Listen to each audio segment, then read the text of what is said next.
Yo, what's up, free world? Welcome to another episode of The Side Eye. I'm your host, Uptown Bobby, And I'm K Clark. and we're welcome to have you all. Thanks for coming. Thanks for listening. It's This episode is being recorded at the end of pretty much end of July.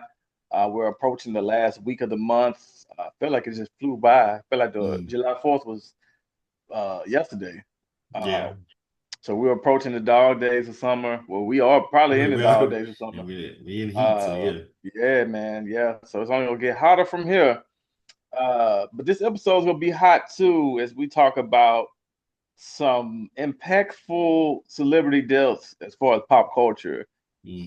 We'll start with the good first. Well, not good as in that they died, The, but good as in the person that we knew of, and that yeah, would be Malcolm Jamal Warner, Black America's big brother. With the fallout of all the Bill Cosby shenanigans, there were few people who remained still likable, but also didn't tarnish their image by sticking their neck out for Bill. I think Malcolm played the middle, but he played it because at the end of the day, Malcolm in the middle. yeah, even but if you know me too yeah, well. yeah. But in the end of the day, he was respectful for what Bill Cosby, the person he knew, was to him. And then at the same time, he was still like, I don't know if he said he did horrible things, but he It, knew he did horrible things to the point to where he wasn't going to tarnish his image like Felicia Rashad.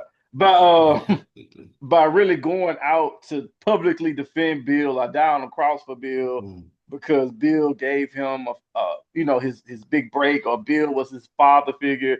Malcolm just really stood steadfast and was like, yeah, two things can be true, basically. mhm. Um, so for that, I'm grateful for him doing that while he was alive to preserve his legacy, preserve his image.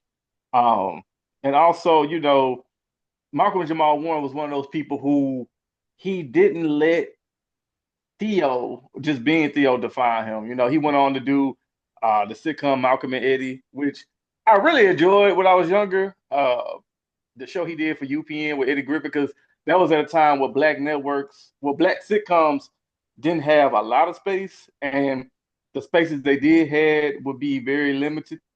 Mhm. And Malcolm and Eddie was on UPN, which was getting the distinction of being a black network because they had Moesha, Homeboys from Outer Space, Parkers. others, yeah, the Parkers, other sitcoms with black characters. I remember they used to call them underpaid Negroes for UPN. So seeing him take a chance and then play a more adult role than with a comedian like Eddie Griffin, that was something that was cool. Just he always was a person who didn't sacrifice his passion for art or his image just for a dollar. You never saw Michael Jamal Warner just doing any type of role or anything just to have work. You Mhm. know, he kept his public image fairly clean. Never was involved in any real scandals. Just appeared to be like a good stand-up dude.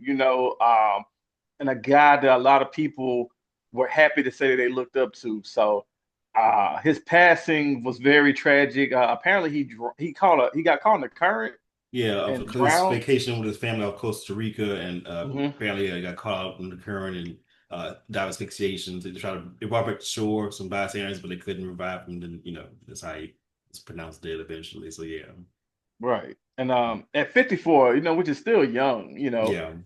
still a lot of life to live, a lot of gifts to still give at that age. So it was very sudden and tragic to see the passing of Malcolm Jamal Warner.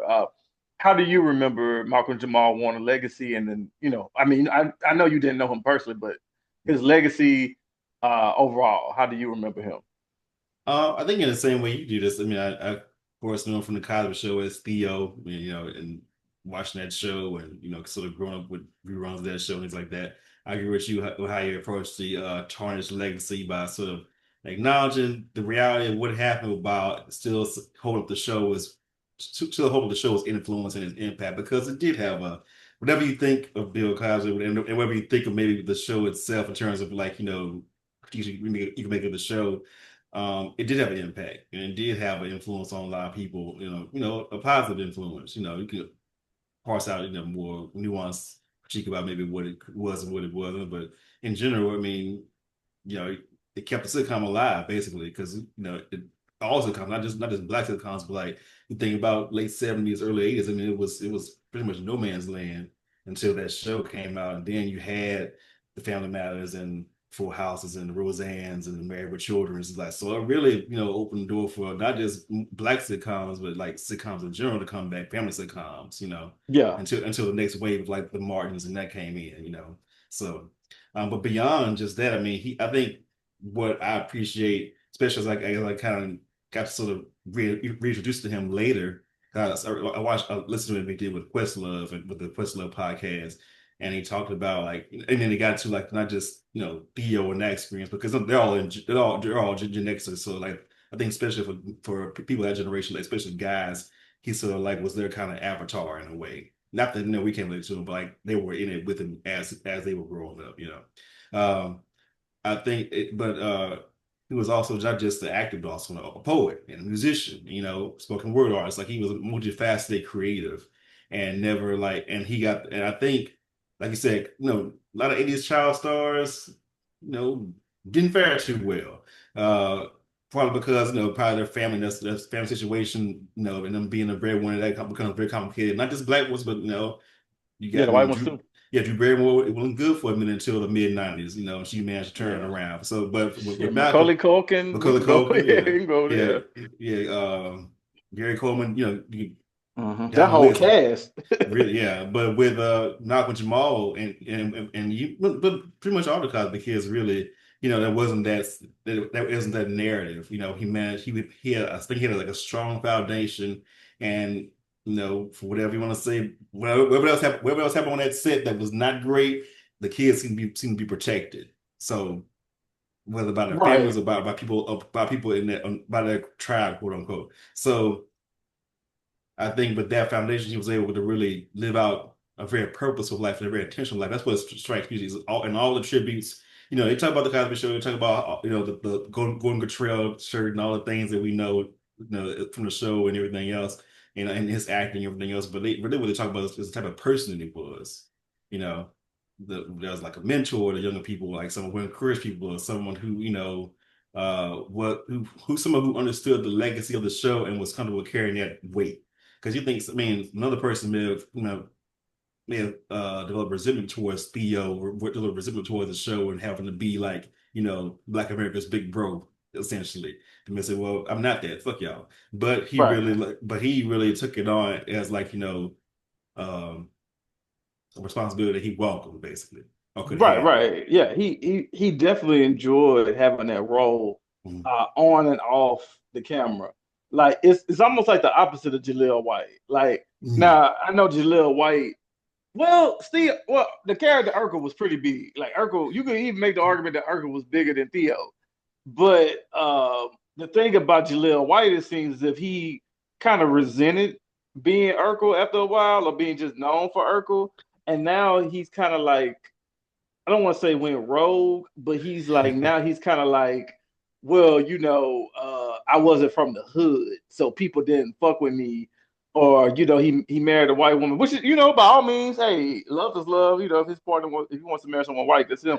But it's just like he went the opposite, or he's now viewed differently than he was during his heyday, and it's like he didn't really embrace being that big of a black star, because like for all the things about Family Matters, he was like one of the highlights. I mean, he became bigger than the show. He became the show. And for all his words, it's kind of like I'm not gonna say he's tarnished his legacy, but it's like no one looks at Jaleel White the same now. Now they kind of look at him like this lame ass dude who is kind of thrown away, or ruining his reputation by wanting to sell a book, Mhm. because that's how we heard about all the quotes from the book. I think, I'll say first thing, he didn't do himself, he kind of did himself a disservice. Well, the way it was presented did him a disservice. I did an interview with him I think it was on Higher Learning with Van Lathan and Rachel Lindsay. And I will say because I was tired of him too going into the interview, but after I listened to the whole thing, I I didn't quite feel as irritated with him as I did going in. You know, we kind Right. of So you can explained see himself. his side. Yeah. And but that said, I think he probably developed a resentment towards Urkel because unlike Theo, Urkel, and to a degree Carlton were caricatures in a sense. Like Urkel, you mean the high waist, the glasses, the voice, the catchphrases. It was like a caricature more or a character, you know, more so and to a degree Carlton, especially as you went on with the Carlton dance and just like, you know, the Tom Jones and like, you know, Right. everything else. They became sort of like, you know, these Just bigger than life yeah, things, whereas Theo was just like a regular upper yeah. class black kid who could be He silly and lazy and flawed and just like he just was right. Theo, you know. Theo got to grow. And I think Yes. when he was doing his younger years, he kind of played the role of like the I'm not gonna say the slapstick stupid character, but he He was a wasn't the slacker. smartest. Yeah, he wasn't the smartest in the Huxtable household. And then eventually you saw him grow. You know, he got diagnosed with dyslexia. Mm. He went to he grew up in high school. He went to college. He had a finger. I think he eventually became a professor. And you Um, know, like a big brother or a teacher or something like that, I think, yeah, like a towards the teacher. end. So Yeah, yeah. yeah. So you saw him grow. It was a full range development. As with Urkel and Carlton, you kind of just saw them stay slapstick, silly characters, but they would have like maybe a serious episode in here, but Mm. it wasn't like a real growth. With Urkel, it was always just comedy relief. It was just jokes. It was just a character that got so big that it just that's all it was. It was a did I do Mm. that? It was like a Urkel universe. With Stefan and with his cousin, Mm. and it was just like Yeah, it just a became something comedy. else. Yeah, Yeah, it became so outside of just like the or nor neighbor next door. There's like you know, I can see why he would develop a resentment toward the character, but I think, you know, it sort of it's misdirected towards us. Like we didn't, you know, do that. You did that. right. Yeah, nigga, I wasn't the casting agent. No pun intended. Right, right. I wasn't the casting agent, nigga. Like, and then let's be real. You taking roles like who made the potato salad, and he did he did a UPN show. So it was like and then What show was that? I can't remember the title of it, but Oh man. I would have to look it up later. I mean, I could look it up now, but Who made- he did a UPN show, and I think the whole thing about it was that yeah, I'm not just a geek anymore. I'm out here fucking, But no, and I it said was like no, I said who made the potato salad? That was the show? no, that was a movie. That was like a Oh, Walmart. That was like one of them wasn't it a Walmart Tyler Perry? movies. No, no, there was No, pre that's Tyler what it sounded Perry. like.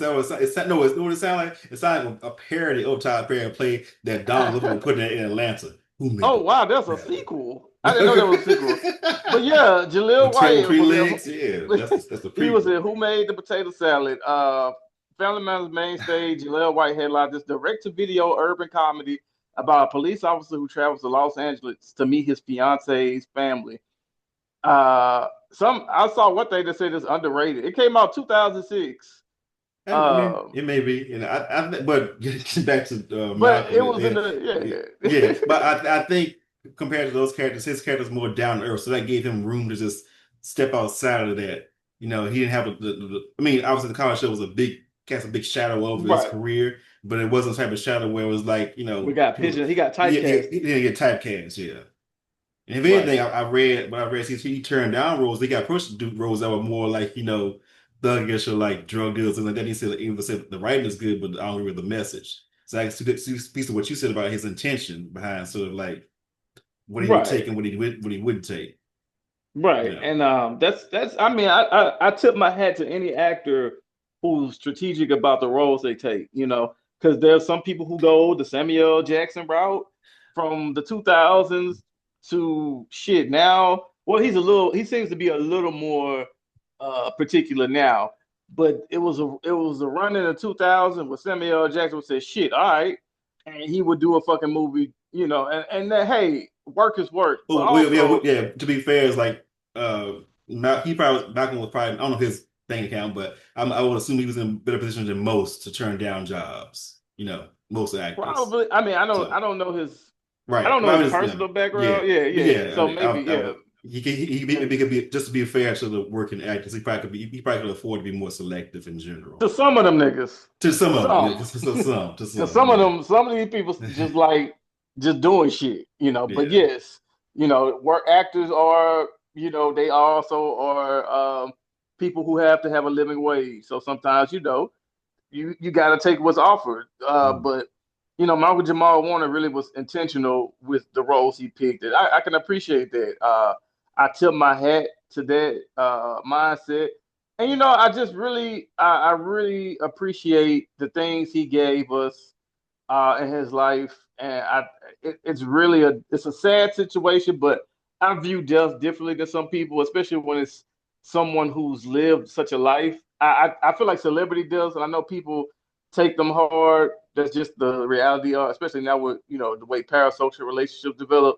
Mm. But I feel like what's different from a celebrity's life versus ours is that it's kind of like what Jay Z used to rap about. Like I'll live for. Jay Z used to say a lot of his raps that he'll live forever, and he's saying that because he's created this art that's so well liked, that's so well received that people are always going to reference it. People are always going to go back to it. They're going to think about it. It's going to be ingrained in their memory. So when celebrities pass, especially a celebrity like Malcolm Jamal Warner, he still is gonna be alive in a way that many of us aren't because he made something that's going to be remembered and carried out when we're gone. You know what I'm saying? So I'm not as sad when I see celebrities die a lot because it's like they're not really going to go away, especially when you see someone like a Chadwick what was Bozeman. Chadwick's last name? Bozeman. You know, I found his death motivational because he knew his status and he knew he didn't have much time left. So instead of maybe I mean I'm sure he was depressed and I'm sure he dealt with it uh and on some sadder, darker terms, but it almost was like a light went off. He was like, I have to do these works. I have to do this intentional, this important work to fulfill my legacy as an actor. And he did some roles that are uh defining. Like he will forever be remembered as Black Panther. Mm-hmm. You know, Jackie Robinson, James Brown, Brown. etc. You Mm-hmm. know, he Thurgood. took Thurgood, yeah. Well, I yeah. mean, he did. He did it. He did Yeah, it. he did it. Yeah, Yes. but you know that's the thing about some celebrity deaths. I don't take them as hard as some people because they have opportunity to live longer than we do because of the work they've done. It's like it's not. It's going to be. They're going to be remembered longer than us because their work still lives. If that makes any sense, you know that's how I always take Indeed, celebrity yeah. deaths. And plus, I don't know them niggas. I mean, and I'm not saying that's I'm not Well, knocking anybody who takes yeah. a celebrity death sad, but just for me, you know, just the fact that they have work that outlives their their years, their numbered years, you know, um, that's just to me is something that I don't really necessarily grieve. I'm more so inspired to make work that would probably last as long or remain as relevant, or I'm grateful for the gifts that they gave us while they were alive. Hmm. So, Yeah, I can see that. oh, speaking of other celebrities who died, and uh, they left us with something. Ozzy Osbourne passed this week as well. This past Yeah. week. Now I'll be real with you. I thought Ozzy Osbourne was older than the age he actually died. I thought that motherfucker was in his 80s. Well, I'm talking about living But a life. So, I mean, he was almost 80. He was 76. So, right, I thought he was about 85. I mean, shit, he probably been. I mean, at this point, I'm pretty sure life hasn't been comfortable considering his condition. Because didn't he have yeah, what did he have? Parkinson's. He had Parkinson's disease. So he's one of the ones who's. I mean, look, I'm not, and I know you enjoy rock and metal a great deal. I know I only know the hits from Iron Maiden. I'm not gonna sit up here and give you the deep cuts. Uh, But Black Sabbath. oh, Black Sabbath. See, Yeah, shit, I he don't got know. it I all. don't know. You about to run to the hills and Yeah, shit. I don't know. Yeah, I don't know what the fuck I'm talking about. So I can't just give you Black Sabbath deep cuts, but I know the hits, and Paranoid, War right, Pigs, Iron Warren, Man. Iron Man, right, Yeah. and then honestly, for a whole generation, he's remembered more for being a reality TV star than a musician. So he's one of those deaths where I'm like, oh, okay, cool. Like, I mean, not cool as in that they did, but okay, right, okay, like, Well, I think yeah, compared to Malcolm, it wasn't. I mean, like you say, he had Parkinson's. He was in his 70s, so it wasn't. I mean, his 70s, 60s still probably. If he hadn't had the disease, he probably had another good 10, 12 years in him.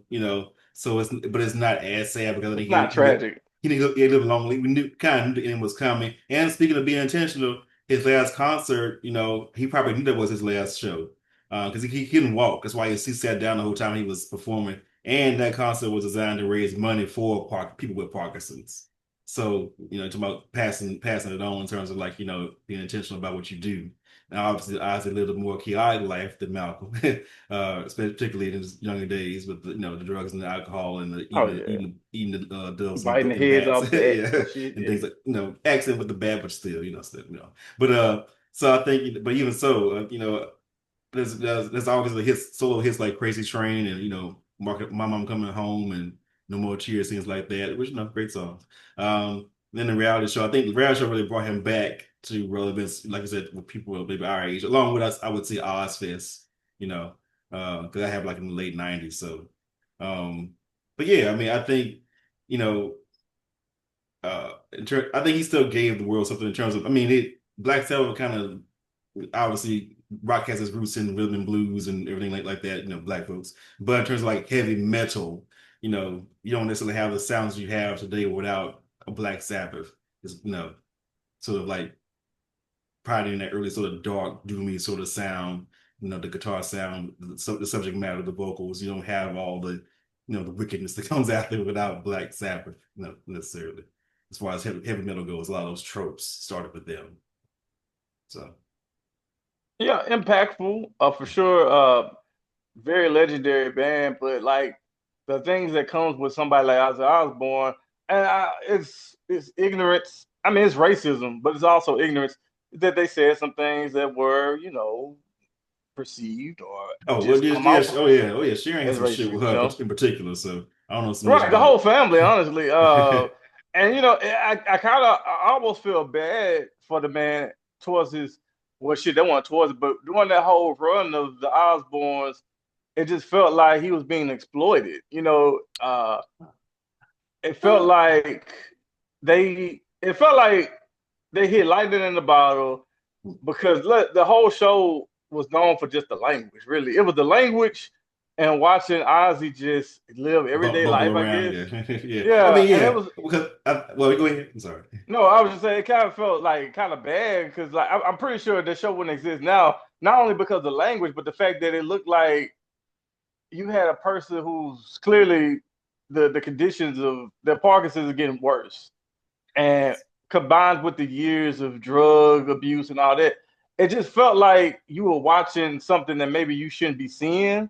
Like the bumbling, the fumbling. I would say, well, I think definitely that the drug stuff had an impact over the years, but by that point, so this is like early 2000s. So if he was in, it would have been the early stages of Parkinson's. 'Cause, I mean, that's like almost 20 years ago at this point, So you Yeah, may but he never. was he was like barely legible. Like I I mean, mean, all I remember was if you just watch the though, bleeps. if you watch the boom boom, yeah, I mean, shit, that's why, yeah, everybody cool. I mean, half the show was like them cursing out, and that's why they got the beef with Hmm. Christina Aguilera in particular because they were talking about how she sang at the end. If you want to go back and watch that, but well, I mean, really with Ozzy, low key, if you watch his old interviews, even like go back '90s, '80s.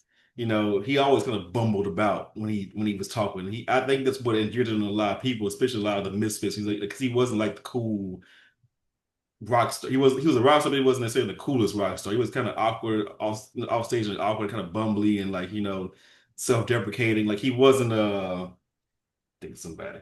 He wasn't What David Lee like Roth as far as like coming like I'm the cool guy. I'm the say I'm sex on the stick type of thing. That wasn't his vibe. So from going from he really never came across as like well put uh together. yeah.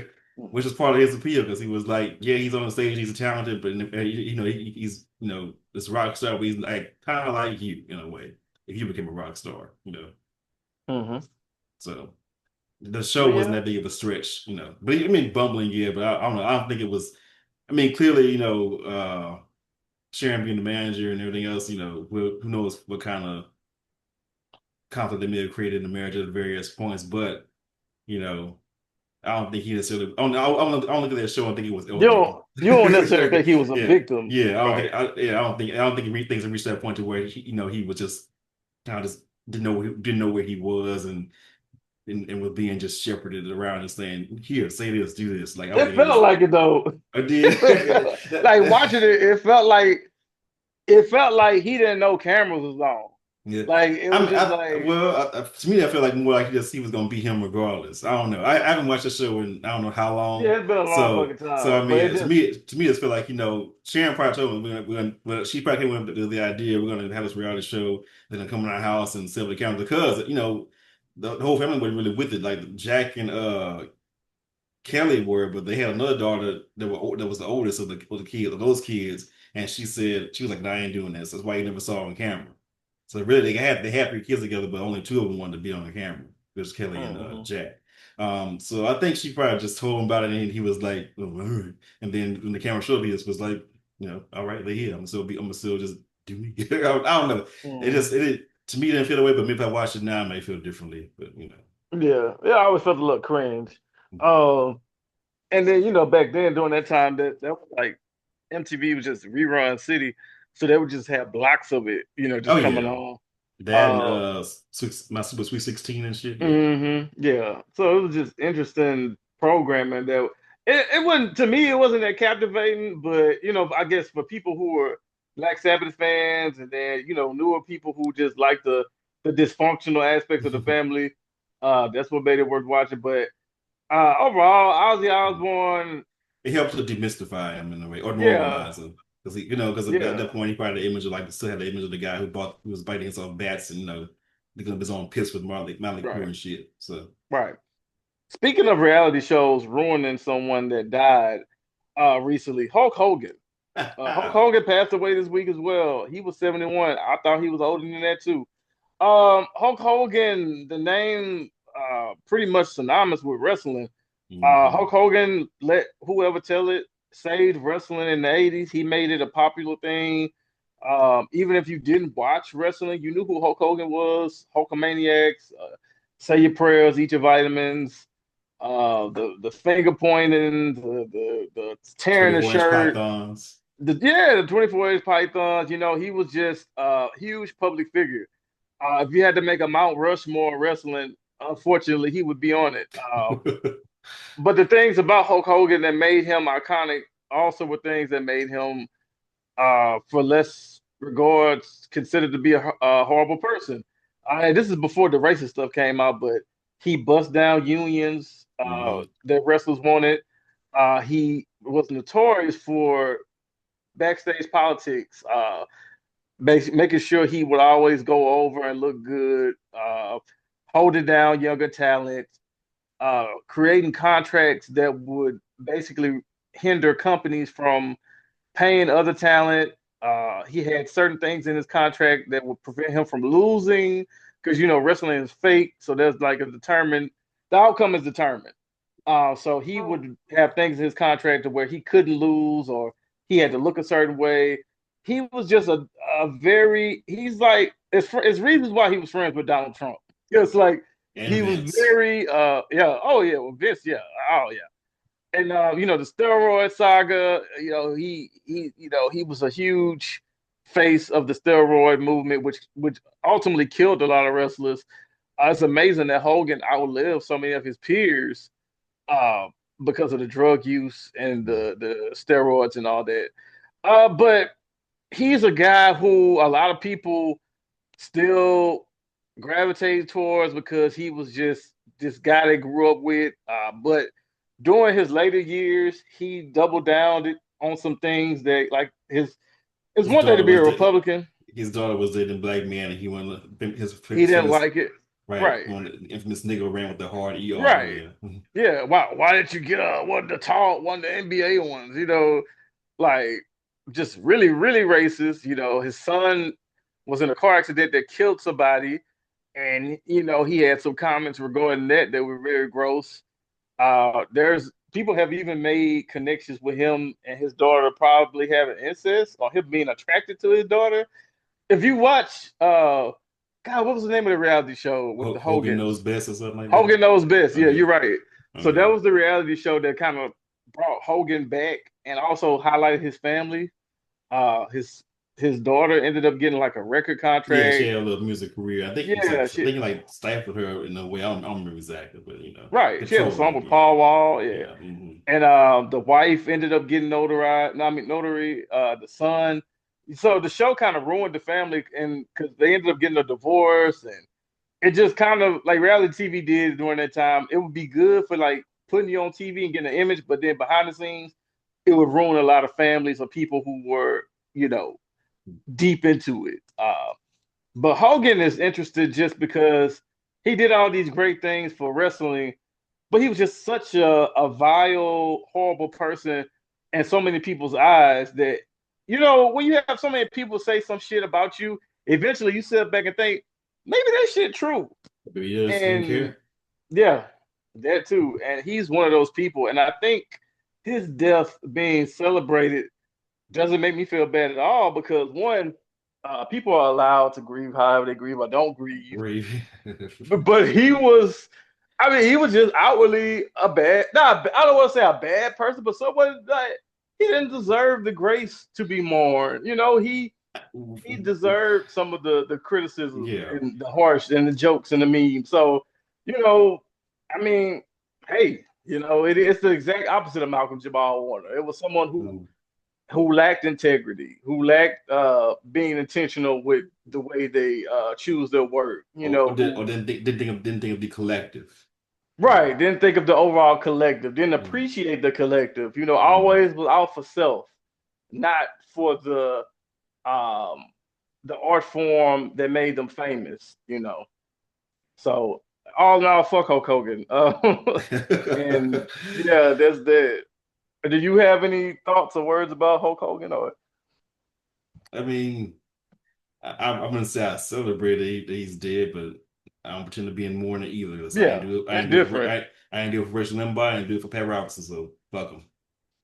Right. Yeah, yeah, yeah. I'm not gonna like I know people be like, man, throw something on the grill and all that, but I'm not gonna do all No, you were gonna say that for somebody else. that.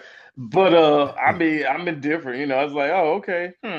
What y'all Yeah, have what y'all having for pretty dinner? much, yeah, yeah. All right, Just like okay. for those who knew him and loved him, y'all Yeah. do what y'all I do. mean, you Because got the memories, yeah. and I've seen people in comment sections be like, oh, you wouldn't even know what wrestling wouldn't exist without him. And I'm like, man, y'all say that shit. Wrestling will still exist. Would I it mean, be as big?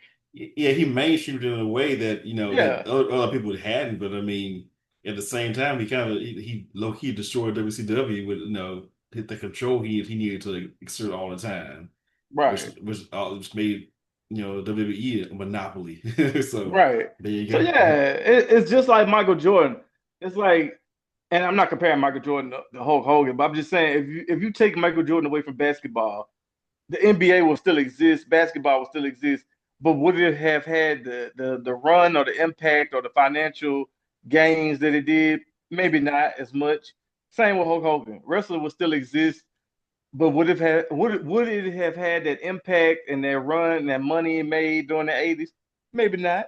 But hey, it is what it is. He did, uh, and that's it. That's that on that. Somebody posted some on YouTube comparing how The Rock paid tribute to him versus Stone Cold Steve Austin, and The Rock went this whole spiel about. I read just bits and pieces, but it's like the whole was like you were a hero to millions of boys and girls grew up and deep into the whole thing, and then Stone Cold Steve Austin has said you want to be a professional wrestler, you're a champion. There'll be another one like you. Very just very professional. It gave like Yeah. my condolences. The Right, right, Rock, right.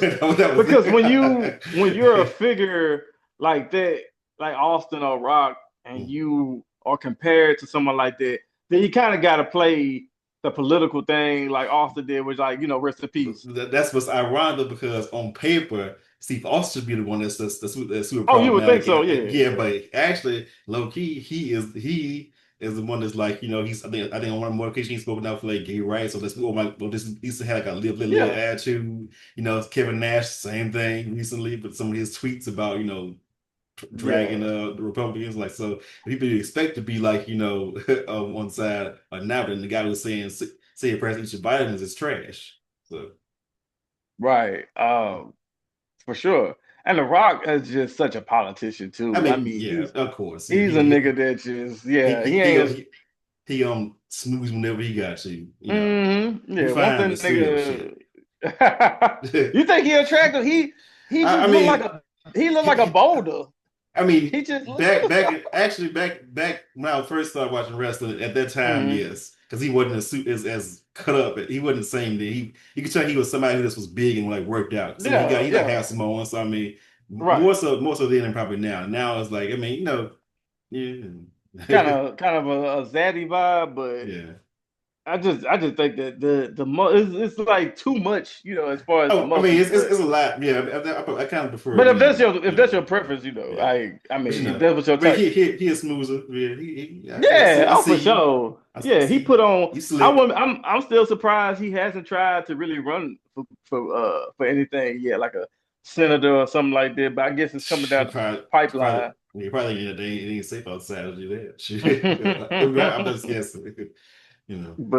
But yeah, The Rock is he's interested too. He's going. I think. No, people not going. So I don't think. I hope he doesn't end up being remembered like Hogan towards the end of his Uh, I don't know, 'cause I his haven't heard life. the same stories about him. I No, mean, no, he no. the only real beef he's ever had was with John Cena, and that was really more John Cena, really, because Yeah. John Cena was throwing shit about how you went up to Hollywood, and you don't care about the business when Hmm. then you turn around and do the same thing, kind of. So then Hmm. he had to apologize. So that's only very notable beef I can tell with him. Nah. So it's just how does he finish the rest of his Yeah. I arc? mean, I would say he has more of that. I think if it's anything, it's probably just him treating himself more like a brand than like a real person, quote Oh unquote. yeah, for So sure. that may turn some folks off more so than anything he's done, behind the scenes or whatever, or Right. how he's got out his career. It may just be the fact that he never wants to he never wants to quote unquote get real, if He lack of a won't. better word. He So likes to be androgynous about his race. Uh, he prefers not being considered black. Uh, I think well, he's openly to me he's openly embraced the island side more than just being a black person. yes, it seemed like well, I guess to be fair to him, it seemed like that's what his most his grown up was on Hawaii with his mother's side of the family. You really seem to Mm, know. I think his dad like left at home like 13 or something like that. So yeah, his dad left him. so would he really have known his dad's side of the family? Because like his dad may be like, I don't see them niggas either. So It might be some resentment, maybe it might be because but The wow. Rock has, but like we say with him schmoozing, Mm. he's used that I'm half black thing to position himself in certain areas when he wants to. He wants to be Mm. down, when he wants to Mm. use the card. You know what I'm saying? You know what that's like? A little bit like J Lo. Yeah, When yeah, in the movies, she's Julia Roberts. When it's time to do right. music, it's J Lo time. It's Ja Rule time. But we breaking Yeah, down rabbit holes. it's no, but it's similar though. Like Yeah. you in your movies, you're damn near white adjacent, Mm. but when you make music, you leaning towards the Right, don't black be culture. fooled You by know what I'm what I said saying? again. Yeah. Yeah, Now you got a few little pop hits here and there, like waiting for tonight, stuff like that. But mm, you tap in with the niggas too when you mhm. wanted to get on BET and shit. Yeah. So I view the Rock in the same way. Like he he uses his race when he wants to his convenience. When he wants to appeal to them people that wear Under Armour and talk about America and sell them Fast Five movies. He looked like just a big Samoan. But when he wants to kind of like get down with the niggas, he want to pop up here and there in Miami, take pictures with Rick Ross and shit like that. It's like, yeah, what's up? I'm with the homies. Mhm. 305. Yeah. Like, chill ass out. But Yeah, see Mariah don't switch up. There you go. No, Mariah, yeah, Mariah always been She down with the yeah, niggas. she ain't black woman and talking about the Barris on the Knicks trying to be Irish. So, you know, if she No, want to, not at then all. you Not at know. all. And but yeah, man, it's interesting how you could go and that's what's important about preserving your legacy is that eventually you're gonna have like especially when you're a celebrity, you're gonna have people who look at your life and they're only gonna look at like the high points and the low points. And when the low points become bigger than the high points, then it's like you remember more for scandal and bad shit than the shit you that made you famous or the things that you were really good at. Well, at a certain point, it's like you can't. You no longer have the power to shape the narrative. No, do your like because I mean every celebrity, no matter how big, at some point is gonna the fame is gonna wane. And so when that happens, like at a certain point, you don't have so much control you can exert over your legacy. And so if like let's say like with The Rock, in terms of his movie career, when he first started, you could have said, okay, he's taking the easy popcorn roles, so just getting his foot in the door and just transitioning away from wrestling. But now, 15, 20 years deep, unless he makes some radical choices in the next 5 or 10 years, his legacy is going to be okay. He was a big movie star, he made a lot of money, but that's about it. He always played himself. Really he written him Mm, as one of the great actors? Hell no. It's just no. like, he'll be seen as like, a popular guy he'd be like Coca-Cola. You like him this year, you like him last year, like him this year. Everybody likes it, nobody really loves it. You know. Mm. And if you find that, that's fine. But at some point you can't really dig your way out of that because you set up the narrative to do that. You know. Yeah, I agree. And that's the tricky part, man. It's like and I think too, you have to sometimes let us miss you. And I think that's what made Malcolm Jamal Warner kind of cool too, that he kind of went away for a while, or he did things that were like less high profile. He did the poetry, or he Mhm. did Mhm. little minor roles here and there. I Well, I think he was on a show on Fox called The Residency. mhm. Which was like kind of like his full Mhm. time Yeah. acting return. But when Well, you I have think. people who kind of pimp themselves, like a Hogan, and doing the Osborne return, Ozzy, it's kind of like they lose some of their luster. It's kind of like they become remembered for being something else than what they were originally, which can be good, but also sometimes not as good. I So think I think with Malcolm, I don't think he necessarily had the ambition to be as big at I don't think he had that Will Smith ambition to be like the biggest star in the world. I don't think he did. I think he was happy with what the college show was, but I think he wanted to like just do things that made sense to him and that were a good reflection of what he felt the culture should be. I think that was his mindset going. I think he had much more of bit of a Denzel mindset in a way, more so than I want to be the biggest actor in the world, the biggest star in the world. I think he was much than just being a creative, and he That's how I just get. want to check. Yeah, that's an interesting comparison to me compared to like someone like I think with Ozzy. I think by the time he gets to the Osbournes, I think he had to sort of like. I mean, he had Ozfest, like I said, like he still was known in like the metal rock world, but in terms of mainstream, I think that show sort of like made him family friendly, because to them he was still like the guy, like I said, the guy that would bit off the head off a bat. But now he's being invited to like the White House, secretary's dinner or whatever, and being joking with President Bush by that time. That's how the popular the show was. So in a way, it kind of like reinvented him as like this family friendly guy, who's not evil, who's not dangerous to your children, who's just bumbles around the house and says silly things you can barely understand and they curse all the time.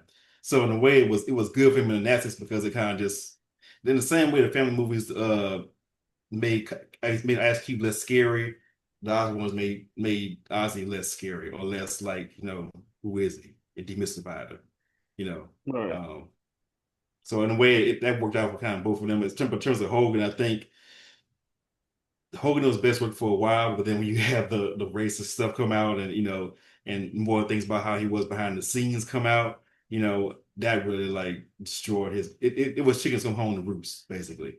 Like all the little seeds he planted over the years of all the shit he did, in terms of like trying to control everything and run things behind the scenes, all that caught up with him, basically. Yeah. Yep. Yep. So, man, so if you stuck around for this episode, sorry it's so morbid. But we did have like three celebrity deaths of who people who it's been a big week. Been yeah, active week. people who in their own rights were iconic, Michael Jamal Warner, the Black America's Big Brother, the oldest son on the The only biggest son. sitcom, the only son on the biggest sitcom, probably ever. Ozzy Osbourne, the heavy metal Hall of Famer, the man who, like you mentioned earlier, took heavy metal to different levels, and then he became a reality TV star. And then Hulk Hogan, the man who ushered in wrestling in the '80s to reach heights it never reached before, but who also was a racist and also very problematic. So it was a wild week. It was an up and down week as far as celebrity deaths go. Probably one for the books because I can't remember a time where so many they were different celebrity figures, but also like very impactful in their own way. Hmm. Pass around the same time. So Yeah. So trifecta. Poor Chuck Benjamin got left from the dust. who? Jazz musician. He Oh died yeah, over the there. guy from King of the Yeah. Hill. I know him. Yeah. Yeah. That's how I first heard of him from King of the Yeah. Hill, Yeah. and I was like, damn, that's crazy. Hmm. Which is coming back in August. That's gonna be Yes. fun. Yeah. So we'll probably do a review of that. So hopefully, Mhm. somebody out there that listens likes King of the Hill. Uh, but other than that, anything else you had to highlight? You can send me a reel about Rick Ross deeper down on Yeah, he left 85 South Show, Rick Ross, and he never came back. And DC, is it DC Young Fly? yeah. DC Young Fly had a problem with it, and we didn't know he had a problem with it at first, but it's something he talked about recently when he had a problem with Rick Ross leaving. And I remember when it happened, he said he had to take a phone call and he left. But I thought that show just kind of like moved on with it. But then um, it came up recently, I guess on an episode, DC Young Fly mentioned how much that bothered him to have someone leave the show like that, didn't apologize to leave no reason why really. And then he goes on a white podcast and he gives them all his time, all his attention. And he said that, they didn't show him the love and the grace that 85 South showed him because when he was on 85 South, they treated him like, a popular black figure. But on the podcast with the white boys, they kind of like went for like, so were you really a cop? Shit like that. And DC Young Fly was like, man, we would never ask you no shit like that because we know that's not what you want to talk about. You know what I'm saying? We know that's your past. We know that's something you moved on from. So you don't give us that same respect or grace, but you give them white people the same grace. So it brought up a bigger issue of how black celebrities tend to treat black outlets, period. Because we talked about this on a previous episode. Uh, you don't see Beyonce, Jay Z at the BET Awards the same way you would see them at the Grammys, Mhm. or you don't see them uh, doing Breakfast Clubs, doing things like that. But then Beyonce should do an interview with Vogue. It's not really an interview. An op-ed. Op-ed. That's Yeah, what yeah. It's an I'll come if you op-ed, want, but it's an right? op-ed. Now No, it is an op-ed. I'll defend that. I'll down that hill because No, it is. It literally is an op-ed. So, mm, but she give that to Essence, the publication. No. mm. So it's an interesting conversation to have. Well, I And was, but to be fair, she did go to Essence for Sacred. You know, she did what? for the hairline. She did go to Essence for that. Whole thing, the whole rollout. So I'll give her. I'll say that. I guess. I mean, it's something. It's She could have chose something yeah, else, but yeah. I'm sure that was strategic. Yeah, of But course. I mean, the black women hair. Yeah. So yeah. right. But it made me think about how black celebrities in particular, treat black media outlets, and it's like sometimes I get it. Sometimes black media can have certain a kind of chitlin circuit feel, but also you have to just do your due diligence. You know what I'm saying? Like you need that demographic. Them the ones who really kind of had your back. And we always know we've been told that well, the white people gonna spend the money. They got the money. You go to the shows, you go to whatever the outlets. That's who's getting the most exposure, who's really pushing your brand forward. But I'm just like, well, can't you do both? And can't you do both with the same level of respect? You know? So Yeah. I mean, I think what the Rick Ross thing is was I think it was what I probably hurt his feelings. DC Young Fly's feels just is the blatant disrespect. It's like they say I'm going to the bathroom, you just never come back, and not only you never come back, you go to this other podcast where, like he said, not only do they you go to them and give them all your time, but they don't respect your time. They seem to be asking questions about you being a yeah, corrections officer. Like right. they basically sitting there cackling in your face and just smiling along because you Mm, just looking like a because you fool. just right, Where over here you respect it. right. But it just I think black celebrities tend to treat black outlets, especially the media outlets, with that type of y'all gonna always be there. Like, Or just uh, they don't count. They don't count until I need something. I.e. Jonathan Majors in his right, redemption tour. You know, when I need to be right. redeemed, when I need to when the white folks have cast me out. Now I'm gonna come to the black media and I'm gonna come home, quote unquote, to reinvent myself or reingratiate myself with black folks. When really could do the whole. I always say this. Well, actually, I'll take it from somebody else who said it. If Michael Jackson could go to the Soul Train Awards, y'all niggas ain't got no excuse. When was it? When did he go? Dangerous era. Oh Before, yeah. do you remember the time? Because he heard his knee or something. He was sitting down the whole time. The crowd was losing his mind. Who the But if Michael at who his said peak, that?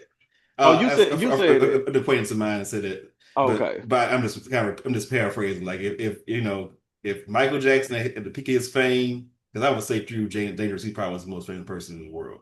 Oh Uh, yeah, because that was so around the time if of the Super Bowl performance too, Right. right? The If halftime show. Michael Oh yeah. if Michael could go to the Soul Train Awards, y'all niggas can go. Y'all ain't got no excuse. Right.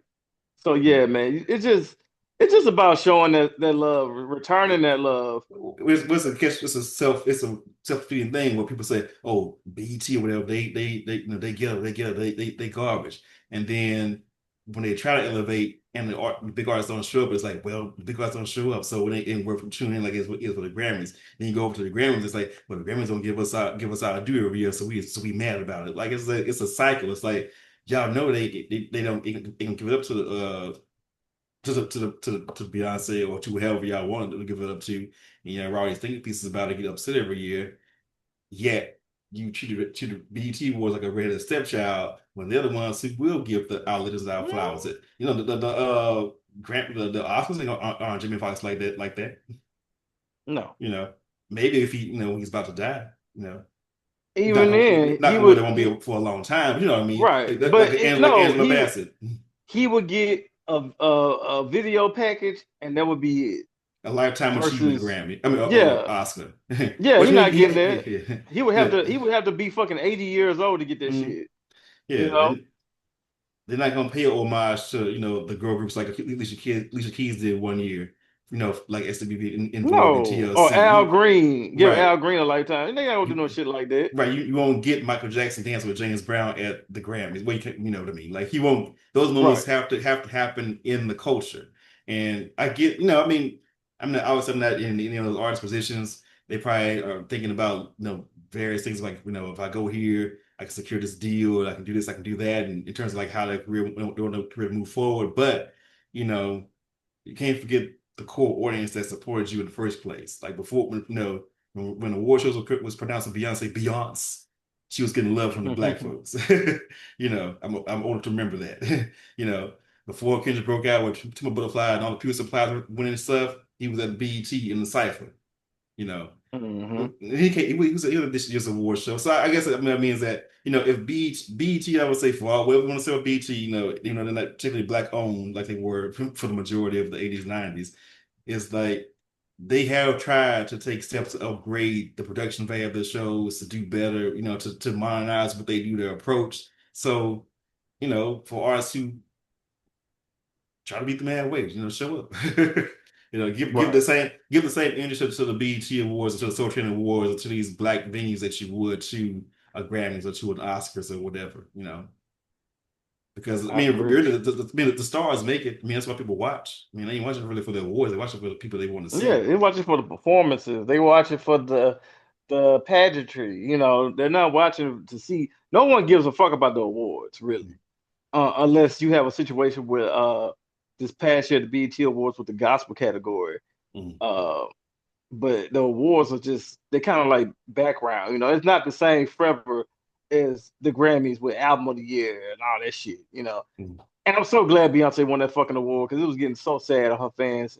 To every fucking year, put yourselves with that punishment of waiting to see some shit that wasn't gonna happen. And to be real, she made that album sound the way it sounded so she could appease them white people. And then they was like, "Damn, girl, here." But And then they changed the category.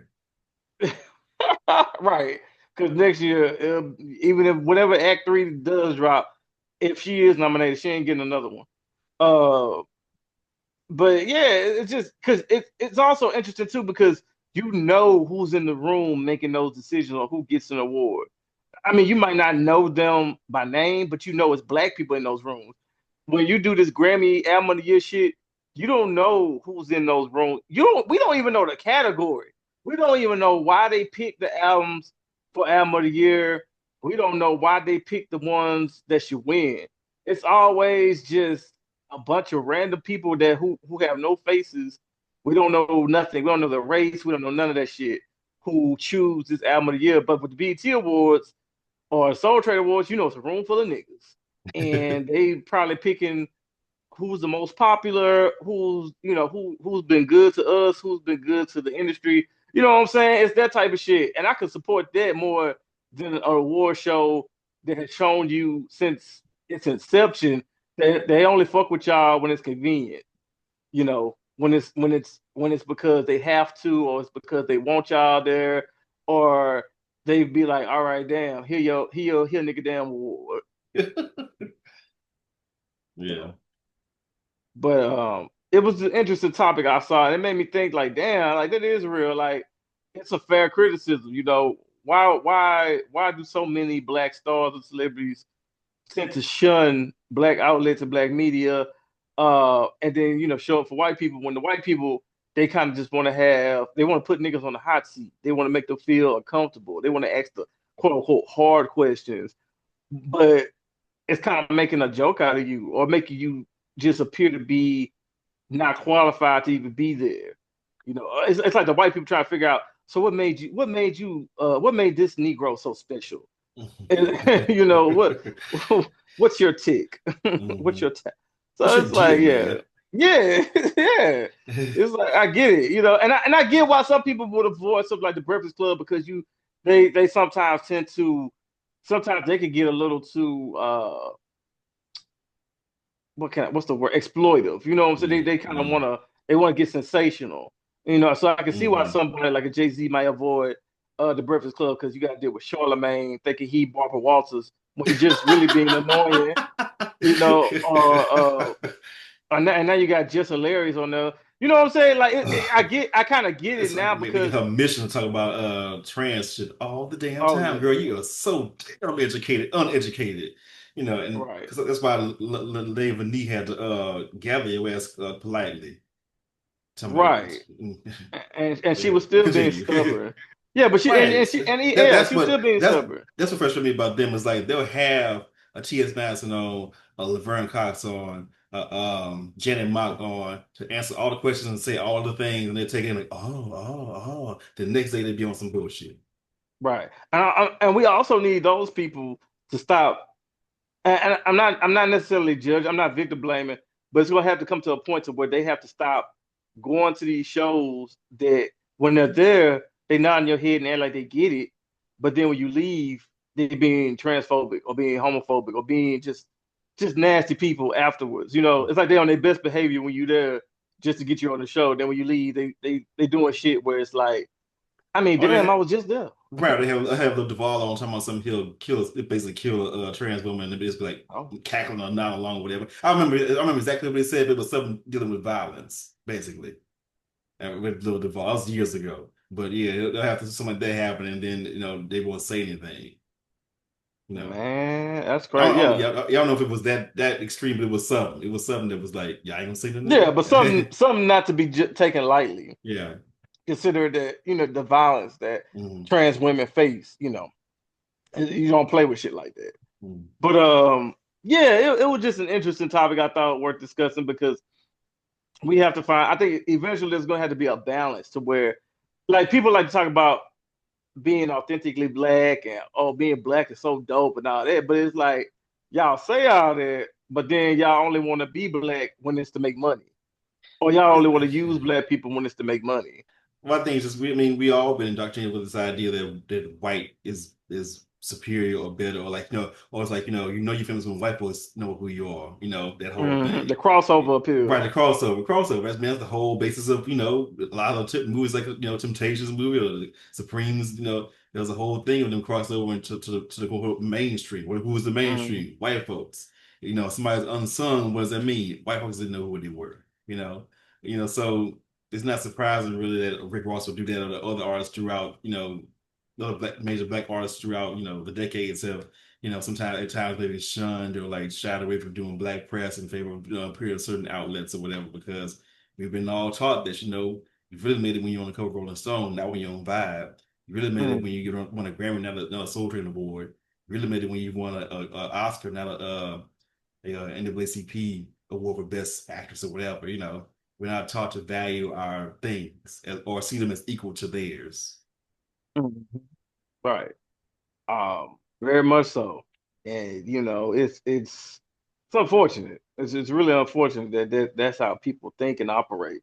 Um, but with that being said, man, niggas do better. Do better.